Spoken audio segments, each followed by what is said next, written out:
Assalomu alaykum harmanlar. Bu videoni srochniy olib turibman. Pushkalar bilan bog'liq. Ya'ni hozirgi kunda pushkalarimizni har xil assortimentlari sotib olgan pushkalarimiz bilan bog'liq bir muammo bo'lib turibdi. Ya'ni eshitgan klientlarimizda yoqib, ko'rish, ishlatish bo'yicha muammo bor. Kichkina yo'riqnoma.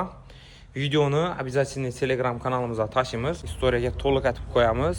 Xo'p, bu yerda hem parapanda hem metanda ishlaydigan pushkamiz. Hop, pushkaga keladigan bo'lsak, birinchi aytiladigan ishi to'ka taqishingiz kerak. Ikkinchisi gazga taqilgan bo'lishi kerak. Gazni ochmay turasiz. Bu yerda ключатор bor.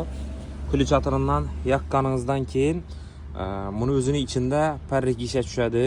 Keyin avtomatik o'zini zajgalkasi chaqadi. Keyin va termal regulator bor. Buni o'zingiz qo'ygandan keyin gradusat tuzasiz, o'zi yonib, o'zi o'chadi. Asa ishlatali dadaxon.